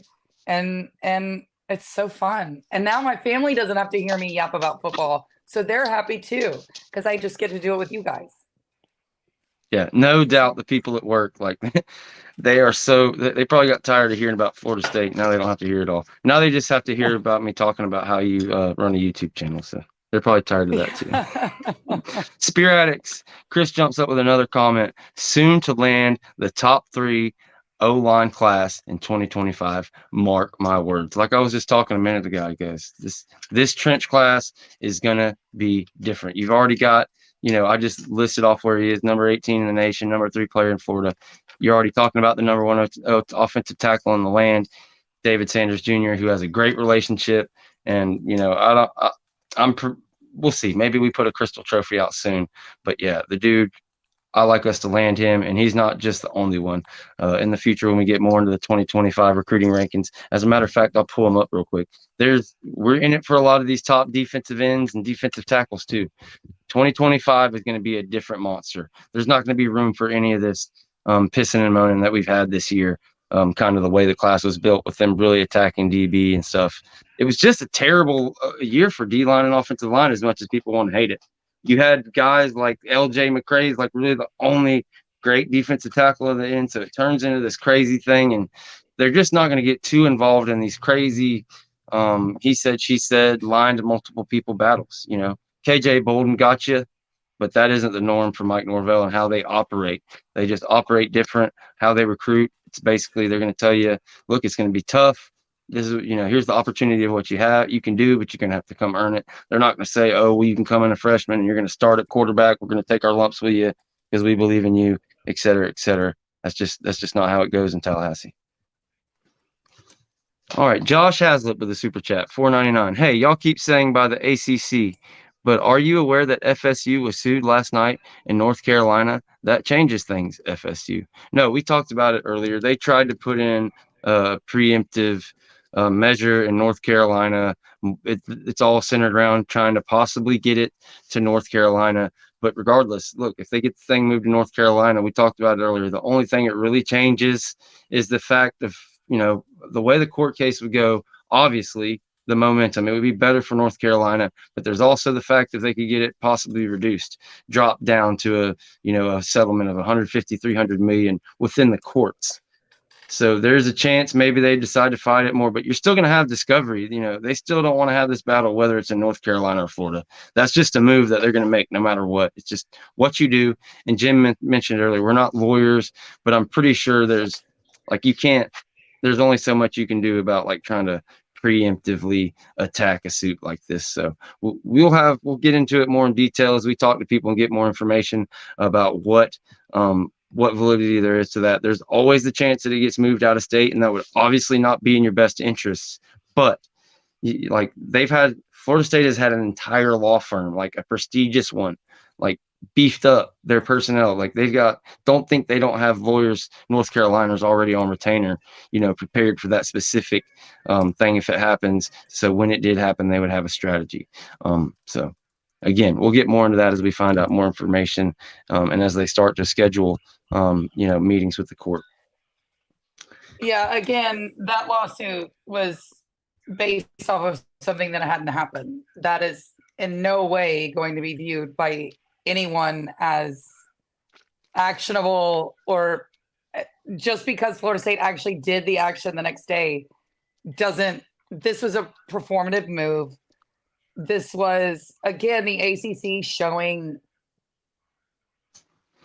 just how shady, ridiculous, and kind of dumb they are. I mean, you're not going to get that move to North Carolina. Number one, you're basically suing the state of Florida right now. That's what you're doing.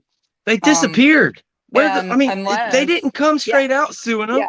Where the fuck have they been this whole time? They could have stood up by Florida State side and said, yeah, this is messed up. We're supposed to be equal. Why are they they could have protested.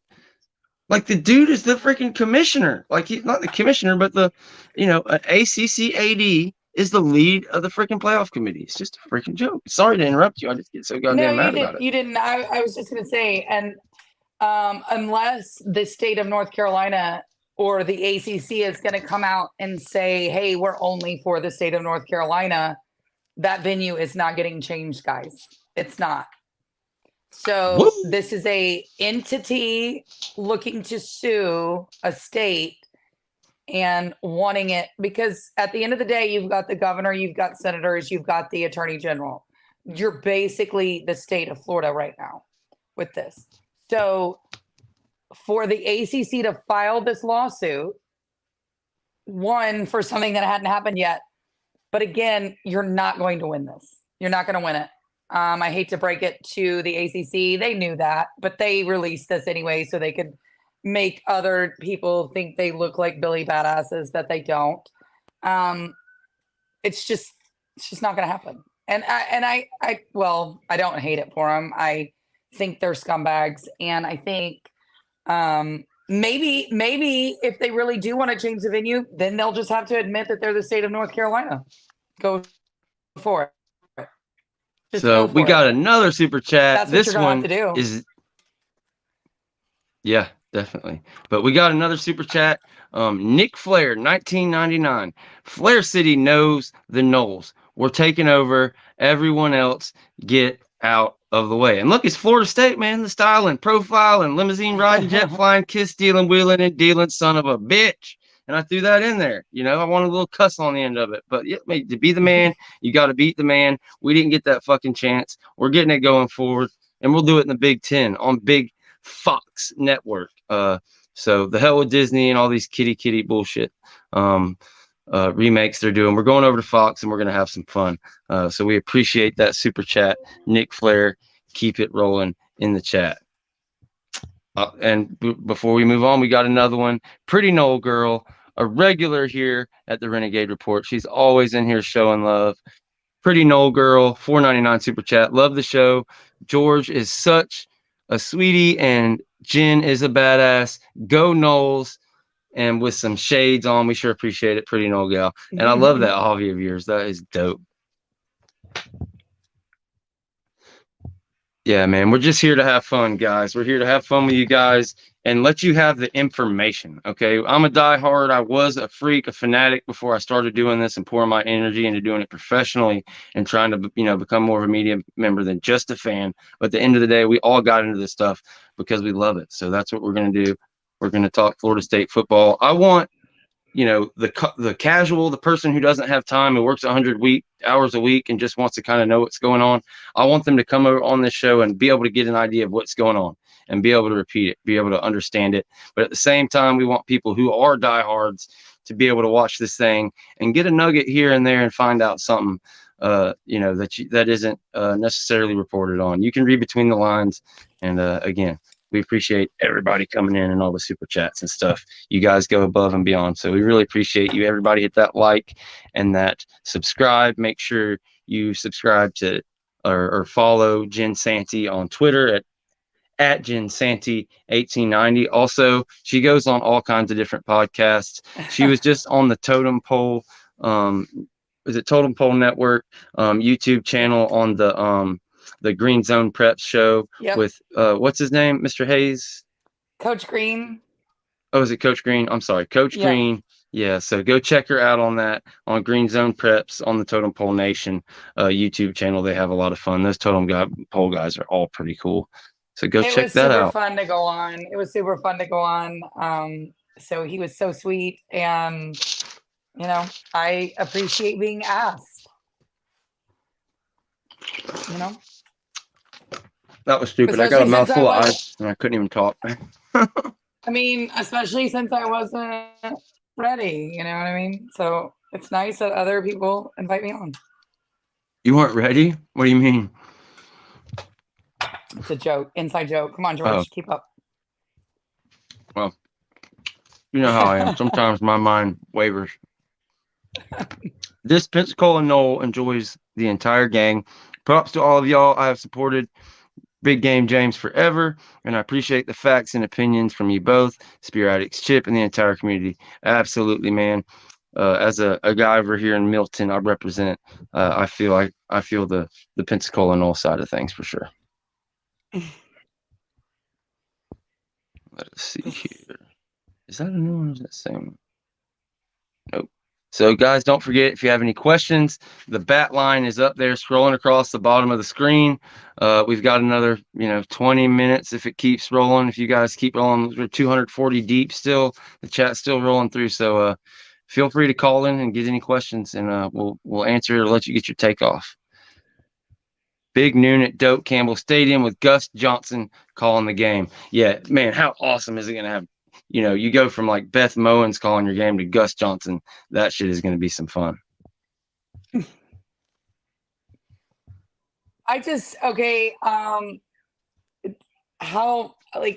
you see Danny Cannell going over to Big Noon Kickoff? I could.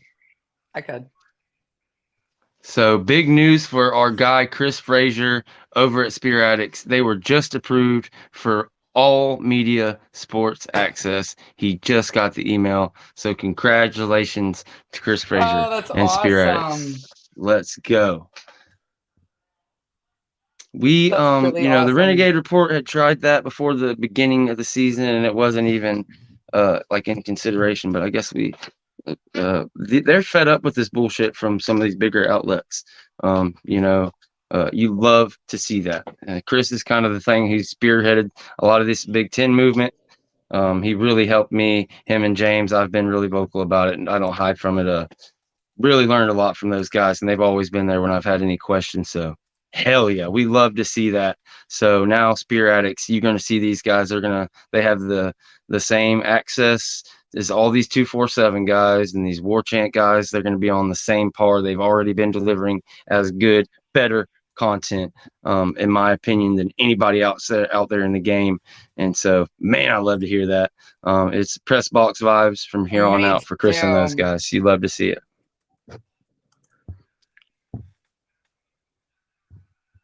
Okay. Me too. I love that for them. We got another super chat. Yep. You want to read that one? Yeah, it says, Joey Two Guns. Thank you, Joey. Can we get Jen a Petty Betty shirt for the show? I am going to look into that now. Thank you so much.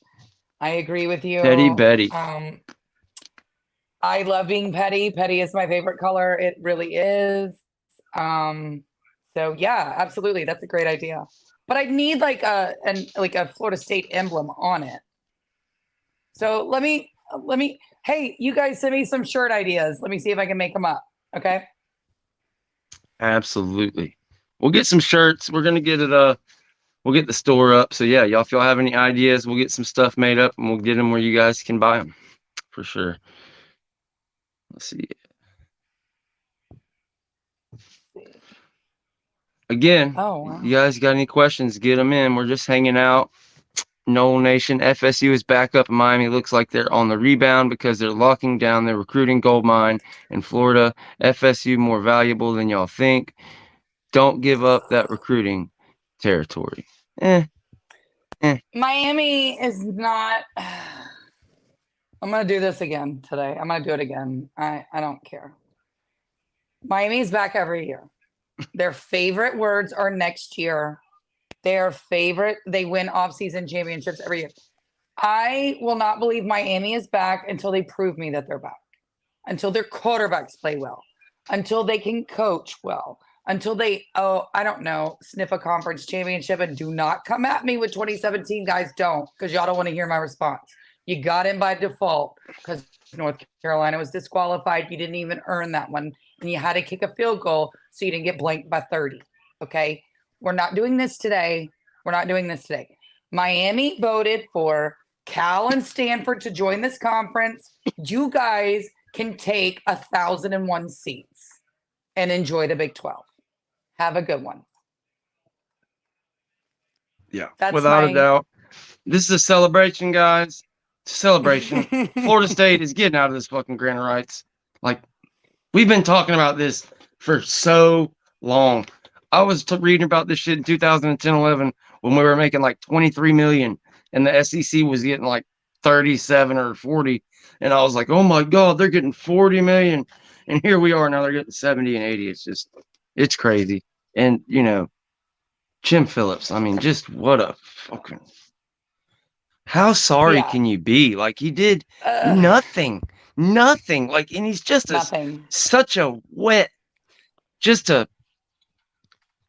have to bust a meme. What are you doing?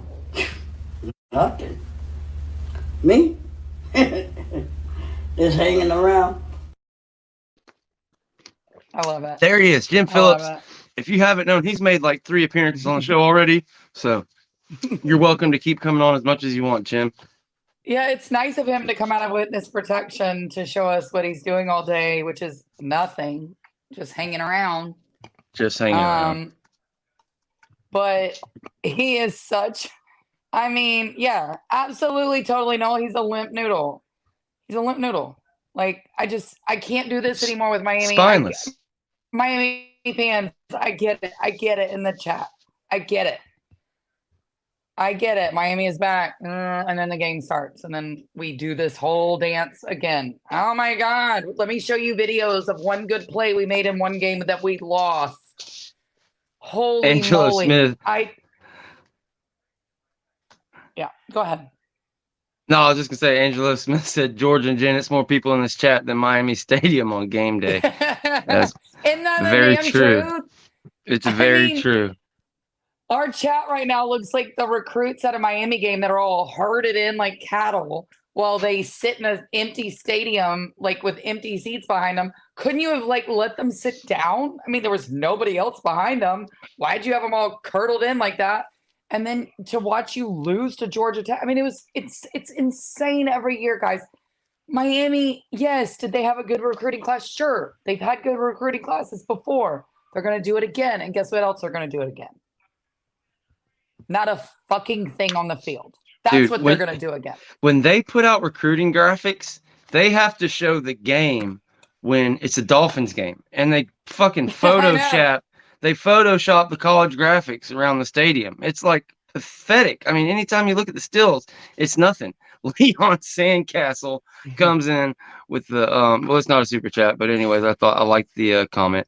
FSU completes the Big 10, becoming a national conference. You're absolutely right. Like that's the thing. And people want to argue the SEC. The SEC already has Florida. They already have Florida, Georgia, and Georgia and Florida State really are extremely similar. You can say what you want. They're only 3 or 4. They're right there. Okay. And we've got 5 of the 10 top players in Georgia. We had 6 until KJ Bolden did his thing, but 5 of the top 10, players in Georgia are on this team. Luke Kermanhawk from Georgia. So, they've already got that. Like it's the entire conference is all clumped together. That's their, claim to fame until they started bringing some of these other teams. And still, I think Texas and Oklahoma and Missouri, all that make that connection. Okay. The Big Ten's different. They're completely national, and we would be the Southern team. We would be the only Florida team up there. People don't understand the recruiting part of it, because you have people like these kids from Miami, Daytona, mid to South Florida. Like sometimes they just want to get away from home. They want to leave. Well, Florida State is far enough kind of for them to get away. And sometimes they would, but the ACC kind of held that back. It was like, oh, well, it's Florida State, but it's the ACC. That goes away. That whole thing where it's like, oh, Florida State, they're in the ACC, come to Florida. We're the SEC. All that, like, the Big Ten is going to compete. It's going to be a legitimate, 1A and 1B between the Big Ten and the SEC every year, and they're going to fight for titles. It's just the way it's going to be.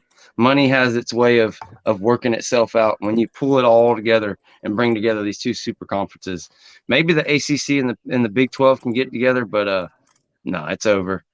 Basically, the FSU has came out and just said, or FSU came out basically said, the ACC, you're done. That's it. It's never going to be the same. Once Florida State leaves, that's it. They got no chance. It's just, there's no room. It's just a power two. They showed it this year. If Florida State, being the absolute biggest draw in the ACC, has a 13-0 perfect season and they can't get into the playoff, you got a problem. There's absolutely no point in being in that conference. It's like, looking to go in and get into business. So, you see a lot of these people, you'll have like Locked On Florida State or, this or that. People will join channels because, look, if you're up and coming podcaster, this, that, connecting yourself with that Locked On brand can help you get viewers. Okay. Well, if it didn't help at all, if you have more following than they do, then there's no point. Well, that's the thing. The ACC is just like the connotation of what the ACC is so far removed of what Florida State is selling and what the standard is at Florida State and what they stand on, that it's a hindrance. It's become an absolute hindrance to being able to go out there and do what you want to do in college football. So you just love to see it. And I would not cry a single tear if the ACC did exactly what happened to the Pac-12 and it completely disappeared and went away. I would be absolutely fine with that. And it looks like we have another super chat. Man, y'all are on one today. You want to get that one? Oh, I did not see that one. Hey, thank you, Seminole Sean. How about the Super Troll Big 10 AM Board of Trustees? What? I'm not understanding. How about the Super Troll Big 10 AM Board of Trustees meeting? Oh, okay. I get it now. Sorry, I'm slow. It must be the blonde hair. Yeah, I loved it. I loved every minute of it. I loved how they called it the College Football Invitational. I loved every minute of everything they said. It was such a great meeting. It was amazing.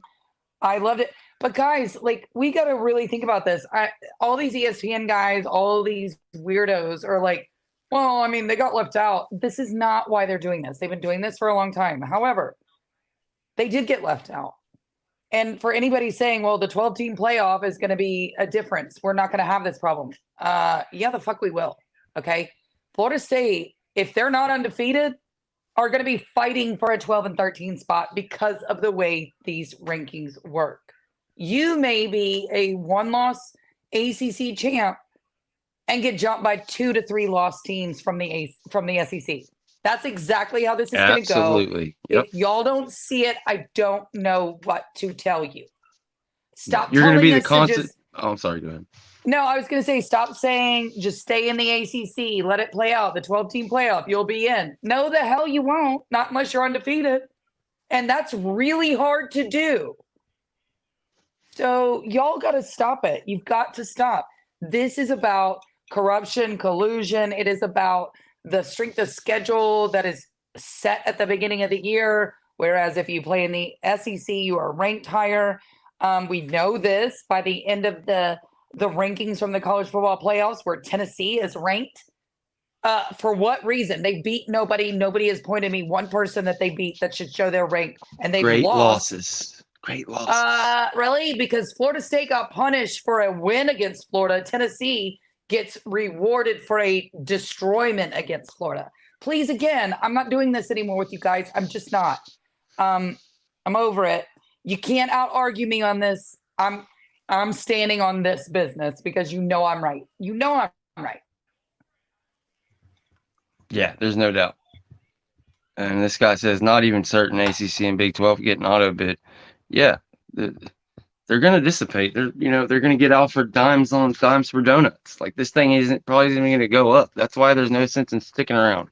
They're not going to negotiate anything worth a damn because all that's happened is the SEC and the Big 10 have got more powerful since 2010, more powerful than 2012, more powerful than 2016. It's a totally different thing. Like they just have continued to add on. And then you sign Texas and Oklahoma, and it does a whole different, another level. Basically, Texas and Oklahoma, that was the basis of the entire Big 12 contract. The Big 12 has some fun teams to watch and shit, but make no mistake about it, it's Texas and Oklahoma that move the needle. That's who made the money for that conference. So it's lesser than, it's period. And it's unreal, and you hate kind of that it happens, but now that it's in, you got to play the game that is in front of you. You can complain about the way the world is. You can complain about the company or the equality or the economy, all that stuff. Or, you just go out there and do what you can and play the game by the rules that's necessary. You can get out there and stump for what you think is right and give your opinions. But as long as the game is played this way and it's going to be 2 super conferences, Florida State has got to get out of the bullshit and get in one of the super conferences. And with what's happening in ACC and the ESPN, the natural answer is Fox. And we've read the tea leaves. We've seen it all. They're doing everything from AAU to leadership conferences to scheduling, like our troll, like our super chat, I'll throw it back up there, mentioned, Big 10 a.m. meeting. They could have scheduled the thing for any time, guys. Big 10 a.m. meeting to announce that you're suing the ACC and challenging their grant of rights for the whole world to see. Yeah. And, again, this was a situation that nobody could prevail in. And the ACC did it to themselves. The ACC, if you guys want to blame anybody, the ACC did this to themselves. Hey, all you non-North Carolina schools, look at the head office. That's who's done it. It's not Florida State. Florida State has asked multiple times. They have begged. They have said we cannot compete. And they're not just saying it just for them. No other school in this conference can compete being that far behind. You can't. And you can criticize them. You can say, oh, you had some down years. Sure. Okay. But guess what? In those down years, we still did. Won the TV viewing ratings. You didn't. So how about you sit at the kiddie table, us adults will take over, and then I'm sure you'll be happy at the end. Here's what they're doing when they do that, Jen. They're pouring rocket fuel on Wake Forest and Syracuse because they only spend whatever $10 million on football. They're pouring rocket fuel to them, getting them there to 50 million or 40 million or whatever it comes out to, and they're putting FSU at a handicap. And all it is trying to bring us down to the field and have this shitty conference, and it's over with. I love this comment by Tony.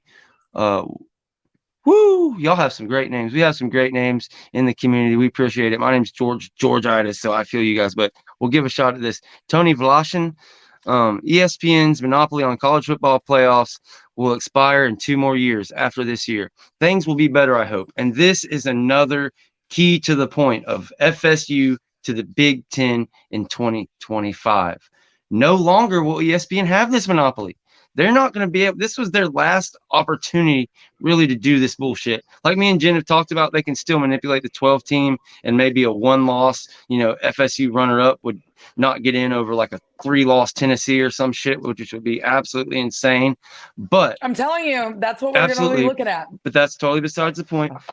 As far as what we're talking about, is Fox will have equal control. So no more is ESPN going to be able to do that. If ESPN wants to screw FSU and say for whatever reason, oh, well, they did this or they did that, now we will have somebody, finally, Jen, somebody that's going to have our back and say, oh, hell no. This is Florida State. This is our Big 10 property. You're going to put them in because they'll have 50% of it. And that's huge. Yep. And guys, we're almost to 2 hours. I hate to stop this thing. There's 240 people in here. We love y'all. Yeah, we've got quite a bit in here, to be honest. So keep the questions coming. We haven't had a single call come in. We've had like 11 super chats. You guys have been absolutely awesome. If anybody has a question, wants to get a takeoff, hit the bat phone. Again, you can subscribe to the website, renegadereport.substack.com, to get our written articles. We just hired Matt Champion, and it's a way, since unfortunately I know people have been asking me about memberships. We don't have them on the YouTube channel, but we do have them on the written side if you wanted to do a membership thing. So again, we appreciate you guys. Make sure you go follow Jennifer Jen Santee at Jen Santee Yes. 1890 on X. And make sure you get all the notifications from all the different podcasts she does and the cut ups she does of other people, who do stuff. She watches all the bullshit so you don't have to. And she finds some good shit along the way. And when she does, she hits me up and we see if we can't get them on the show or, go hang out with them, and we have a lot of fun. And again, another big time super chat comes in from Tilldog12. I believe this is going to be Wayne Tillman, my guy. Some of you sound like victims in an abusive relationship. You want to stay put when you know you're better off leaving. If you're scared, pull for Sanford or SMU and stay. But the real ones, we're leaving. Beautifully said, my man. Beautifully said, Tilldog12. Yeah, man, you couldn't have said it any better than that. That is true. It's like, you can't compete. You're like, yeah. Any comment on that one? No, but can I just say I love the comment. Thank you so much, Till Dog. But can I just say I love all these Big Ten teams that are in the chat. I love it. Right? They're football people.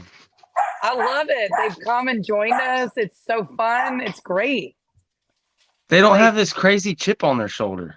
Yeah. Like these freaking ACC fun. teams. Absolutely. It's so fun. Hey, guys, we can't wait to join you. We cannot wait to join you. So we're excited about it too. And I mean, Michigan colors look really good on my skin tone. That's why I've adopted the team. I'm not cheering for Texas or Alabama. No offense, guys. I don't think you should be rewarding for losing. So I'm a Michigan Washington girl. I don't know any Washington fans. There's like 0 in Memphis. We've got quite a few Michigan fans. And again, the color tones work for my skin tone. So I'm going to go with that. Leon Sandcastle's been on a roll. Big Ten don't know about Jeff Flanagan. Thank God. Get us away from Jeff Flanagan, Ron Cherry, that I don't even know his name, the one sucker who screwed us so much this year. Get us away from all that bullshit. It's the officiating is something that has just gone absolutely down to junk. But hey, I saw that comment about, I guess we didn't really talk about it, but there was a comment that said Alabama also tried to steal Bobby. They absolutely did. Oh yeah. Was that, if somebody can remind me, I think it was 91, 92. I get the dates mixed up because not only did Bobby at one point in time want to leave to go to Alabama and they picked somebody else, and then later on came to come get him, and he said, screw y'all. The SEC as a conference did the same exact thing to FSU. FSU wanted in the SEC. They said no, and then we'll come in, and he said no because we were established and about run roughshod through the ACC and make all this good money. He said screw you. So yeah, the same thing both with him going to Bama and the team going to the conference as a whole. I think when Alabama chose another coach over Bobby, I think Tim Lyons is right. That's the 1987 year. And then they tried to get him. They came to him in 92. And I believe it was right when they decided to spurn the SEC for that invitation. That was all in that same time frame of the early 90s, unless I'm absolutely wrong. I could be. But I think he was at Florida State for maybe 6 years when he tried for that Alabama job and didn't get it. I could be wrong. Yeah, it was early. It was way earlier on. And like Sporadic said, they tried in 91, 93, 96. And somebody else said, yeah, one of the years, one of those 91, 93, they tried to get him to interview. And so he said, no, I'm not going to interview. And then towards the end, when they really wanted him, he just said, kick rocks. I'm happy. We're winning national championships. I'm happy right where I'm at. And the rest is history. Florida State goes on to win 14 straight, top 4 finishes. Man, imagine if they had a playoff. If they had a playoff, we'd have been in every single playoff for a damn decade and a half. I know. Isn't that crazy? Yeah, but people act like there's not. Well, they could never become a top program. Whatever. It's crazy. It's just propaganda. It just is what it is. You're always going to deal with it. But come on, guys, we're getting really close here.